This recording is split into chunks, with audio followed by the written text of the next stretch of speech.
Hello, Facebook world. Today we are going to be talking to you about iguanas. I'm going to tell you everything you need to know about iguanas and why you probably don't want to have an iguana as a pet. We have two iguanas here at the Outdoor Learning Center. We have Iggy and Pop. Yes, named after the famous Iggy Pop. Pop's going to join us a little bit later today, and I'm going to give you guys an up-close and personal experience with him. Make sure you stay on just for that, because it could be a little bit of an iguana rodeo. Anyway, make sure you comment so that we know that you're here, where you're calling, or where you're, what do you call it, Facebook living in from, and ask me anything that you're curious about, or just say hi, because once again, we always miss you guys and love when you interact with us. So there are over 43 species of iguanas in the world. They range in size from about the size of your hand, which are pretty small, up to a medium-sized dog. Iguanas are a type of lizard, which lizards we know are reptiles after all the months you guys have been spending with us. They are very common in the pet trade, meaning people will buy them as pets. And once again, I'm going to say it over and over again, they're not great, make great pets. Iguanas, like other lizards, can drop their tail off if they need to escape, and they will regrow their tail. It actually is pretty hard on them to do that, so you want to be really careful. It's not a cool thing you want to see. And for today, we're going to focus on 4 species of iguana. We chose the smallest, the longest, the heaviest, and one with some really cool adaptations. It's kind of difficult maybe to see in these pictures, but we're going to ask a question for you, and we're going to be looking for some answers. But looking at these pictures, which one do you think is the heaviest? Which one do you think is the smallest? Which one do you think is the longest? And which one has that really cool adaptation I was talking about? Please put your comments into the comment section. We're going to be looking for your answers. And remember, if you comment after the live is over, we definitely can always get back to you. So make sure you're doing comments. I have Tiffany and Lily here who are going to be answering questions and let me know who's on our live throughout our talk. Did we get any answers? Any thoughts? I see, oh, a hello from Debbie. Hello, Debbie, it's good to see you. Thanks for just hopping on here. Debbie, I'm wondering if you even like iguanas. I don't know how you feel about little rodents. So, no answers yet. I'm going to move on. Okay. So the first iguana we're going to talk about is the blue iguana. This species is the heaviest. They are about 5 feet long, and they can weigh about 25 pounds. And that's about as much as a 2-year-old human would weigh. So you can imagine a little toddler. They live normally in the Cayman Islands, and we have a picture of the Cayman Islands on the map here. They like to live on the ground instead of in trees, like other tree iguanas. And they eat mostly fruit, flowers, but sometimes they'll eat insects. The oldest blue iguana actually was about 69 years old, living in captivity, but normally they can live for 25 to 40 years. So remember, when I say they're not a very good pet, if you were to have one of these pets, these guys would probably outlive you. They are listed as an endangered species, and I know we talked about endangered species. That means there's not very many left of them in the wild. They are habitat loss. So if you think about, I think we talked about habitat, I was trying to remember, but where they live actually has been taken over by a lot of farming. So there's less space for their habitat, which their land's being turned into growing for food. So yes, it's nice for us humans to get more food, but it's actually taken away a lot of their habitats. And because these guys are endangered, it's illegal to take them as a pet. So I think I mentioned that earlier, that it'd be a pet that might outlive you, but these guys, it's illegal to take them. The next one is the Spinytailed Iguana. You guys can see why it's called the Spinytailed. These guys are something special, and I'm trying to remember, did we tell them which are which in our pictures? I don't know if it showed it. Anyway, these guys are the smallest, and am I gonna click? Oh, there we go. Sweet. These guys, this is where they're found. They're found in Mexico and Central America. And these guys were the smallest lizard. I don't know if I mentioned that already. They have tails, have sharp rings. There we go. And these kind of like circles around them. If you guys guessed that they were the smallest, you were right. Did anybody guess that? I'm kind of going backwards here. Any guesses? The Yucatan spiny lizard is the smallest species of iguana. I'll keep saying that, small. These guys are tiny. They only get about 10 inches long, which is about the size of a printer piece of paper. Although they do make me a little bit nervous when I see their face open like that. Just because they're small doesn't mean they're not necessarily frightening. They live in trees and they're really good at digging. These guys only live for about 5 years. So maybe the bigger the iguana, the longer they live, and the smaller, kind of like in our owl species. They mostly eat leaves, fruit, but they can also eat small animals too, which our friend Debbie, if you're watching, you don't like those rodents, maybe these guys would be your good friend. They also will eat bats, frogs, insects, small birds, and even eggs. These guys are sustaining in the wild. So we talked about the last iguana is endangered. These guys actually are doing all right. And they often are hunted and sold in the pet trade. But they can also be known to suffer from habitat loss, with more farms and land being reserved for cows or taking over their land. So we're going to watch a video about marine iguanas next. They have some really cool, amazing adaptations that we're going to be checking out.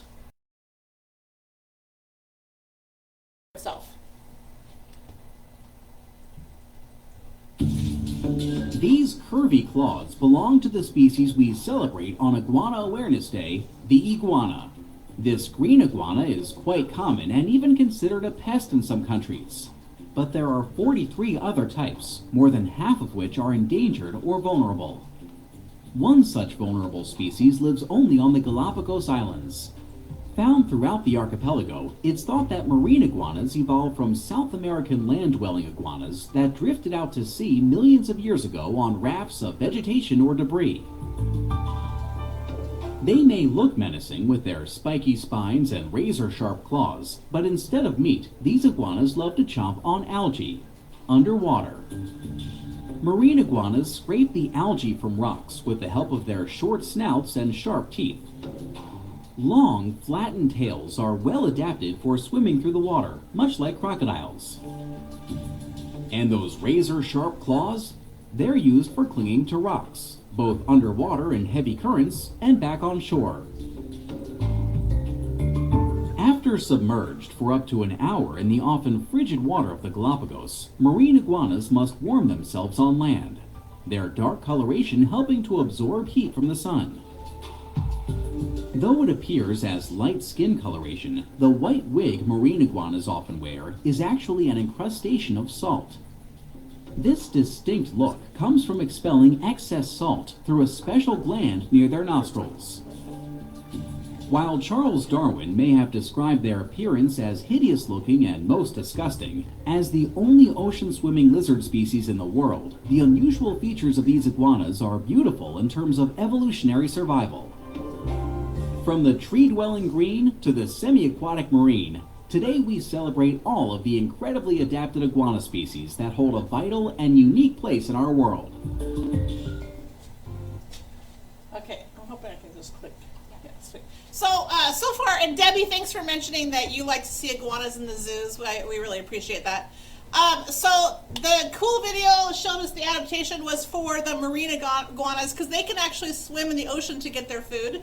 That's super cool. So we've mentioned the smallest iguana, we've mentioned the heaviest iguana, and now we're going to talk about the biggest iguana. So I have to laugh at that because he's going to be making an appearance here pretty soon. So these are the green iguanas. They're the longest species of iguana. They can be a little over 6.5 feet long. Ours aren't quite that big yet, but they're getting there. Males are bigger than females, and males can weigh up to 20 pounds. And you guys remember the big and heavy iguana? These guys are almost that big. They live up in trees, and they have sharp claws and teeth. I keep saying all these things knowing the iguana is about to come. And they have a really strong tail. They eat mostly leaves, fruit, and flowers, but they can also eat insects and snails. Green iguanas usually live for about 15 years. And during the mating season, the males can turn kind of a really cool orange color, which we have a picture of up here. A fun fact is that they get scared. They actually can jump from trees into the water and swim away. And they can also fall about 50 feet without being hurt. Green iguanas can also hold their breath up to 30 minutes. We've actually had our iguanas fall here. Luckily, no one has gotten hurt. So where do they live? They live in Central and South America. However, in Florida, people decide they're not great pets and they let them go. And so they're actually an invasive species. So we talked about endangered species, so there's not very many of them. Invasive means that there is too many of them living in a new ecosystem. So if a human decides they don't want them anymore and they like to get rid of it, maybe that's an invasive species. Also, if you guys have ever heard of like a weed, those are also plants that are invasive species. So they can cause harm because they'll take over the habitat for the normal native species living there. The terrible thing is there's not any predators in Florida. So if you can imagine, there's nothing that's going to eat these guys, how they're just going to grow and grow and grow and get more. Their numbers are massive and they're continually growing. They like to eat snails, flowers, and leaves, and some of them even will host plants that are endangered species. Green iguanas in Florida also burrow underground and can cause erosion in foundations, in sidewalks, causing them to collapse. Iguana poop can also transmit salmonella to humans. So I do have a video here. Pop is coming into the room, and it's going to show you how bad.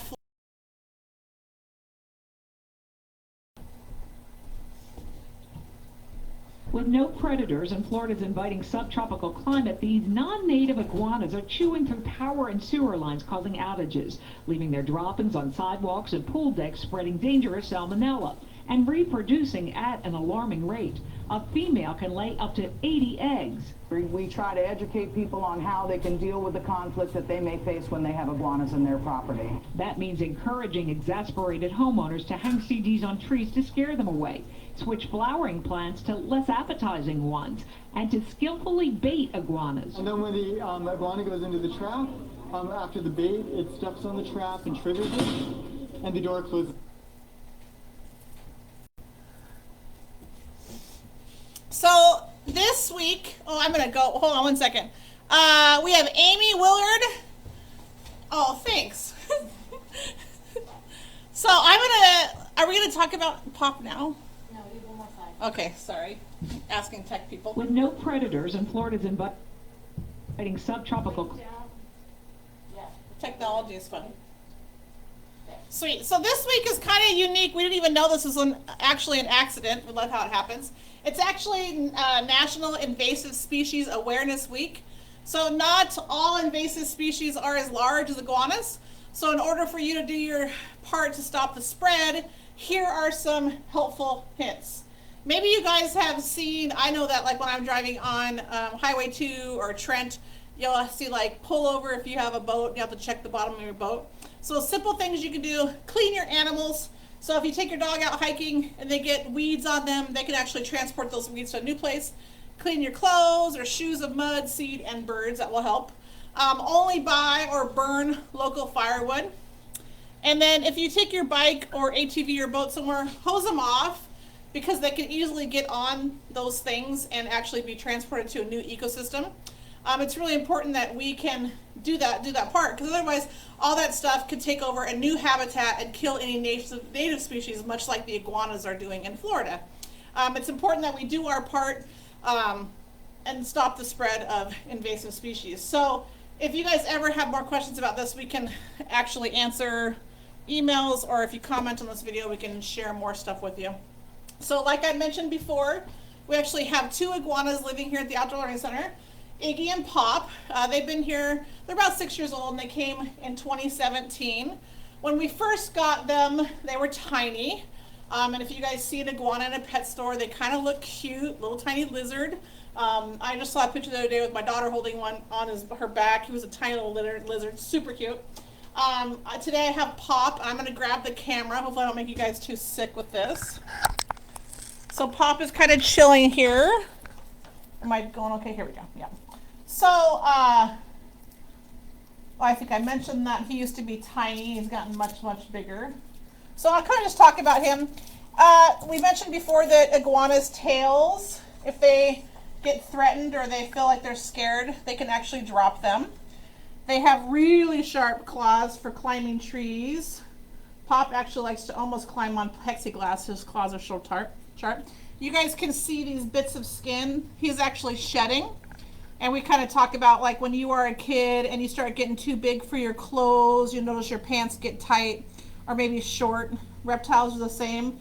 They actually will shed their skin. They don't go buy new pants at the store. They shed their skin.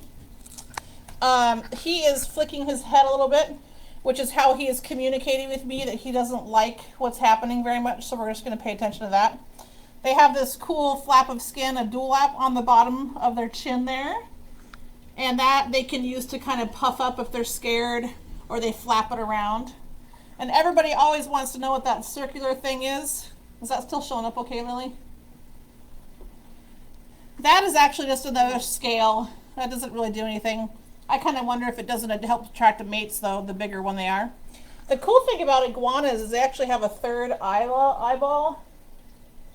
You guys can see that kind of light spot on top of his head. Hopefully it's showing up. So that's actually a sensor. So he can sense danger coming from above him. And they also can use that to receive sunlight, so UVB. Our iguanas have special lights in their enclosure, much like fake sunlight. So they have to get a lot of sunlight every day to make them healthy. They have sharp teeth. I'm going to see if I can grab this food here real quick. And they are mostly herbivores. They like to eat veggies with their sharp razor teeth. He's trying to find more greens here. Let's see if I can show him eating. He doesn't like the camera very much.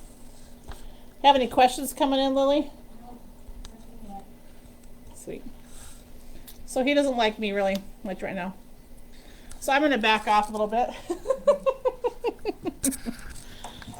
He gets fed a couple times a day. Sorry, guys. Technology is good. No, I think I got it. Maybe. How's that? Pretty good. So they get fed twice a day. He likes to get collard greens, mustard, green lettuce, squash. Sometimes we give him cactus. We make up kind of a special diet for them. We have a lot of people actually donate stuff to us, so if you've ever donated stuff, thank you for that. He also has big spikes on his back that I kind of mentioned before. Sorry, I'm laughing because he's really whapping his head around. Let's see, I think I talked to everything about that.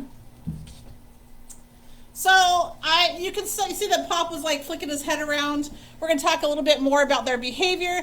They're pretty chill. They like to live by themselves. Sometimes you'll find them in groups, but that happens mostly during mating seasons. They spend most of their time basking, eating, and sleeping. However, in the wild, sometimes during that mating season, you will get a bunch of males together and they'll be fighting, mostly being aggressive because they're trying to find a mate and scare off all the other males.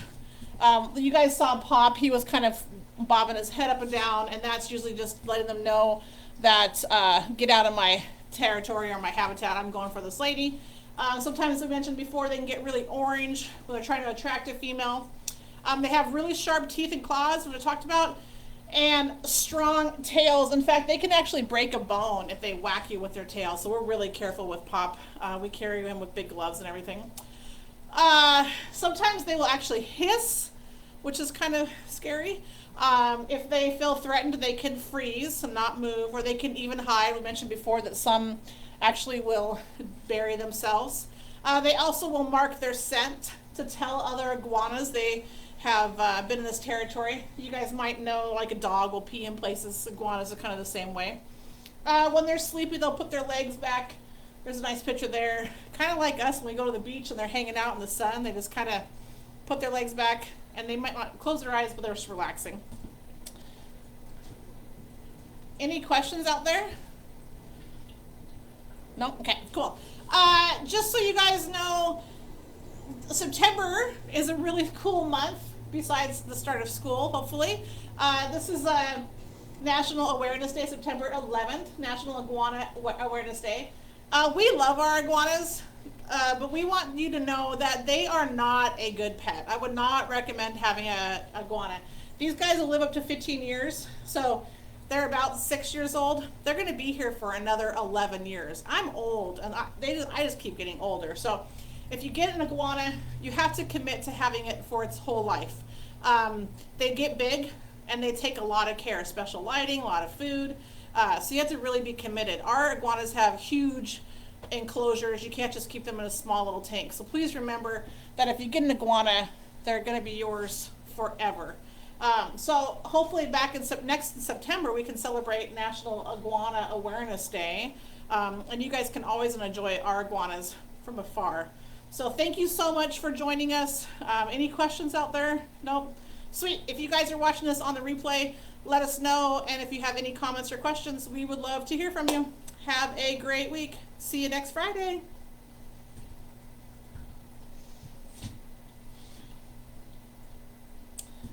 Right. We only had one viewer most of the time. What? For iguanas? The top was 5. Oh, okay. But, yeah, I'm hoping we get more in the replay. 'Cause I'm sure we do. we didn't get too many. That's all right. God, all that hard work, Pop. And I see what you mean now, trying to make comments, because it keeps putting me in my own. Oh, it switches you back. Once you start typing, it says you're making a comment as the file. Like, you have to like trust that it's going through it eventually. I learned. What's in the comments section, it'll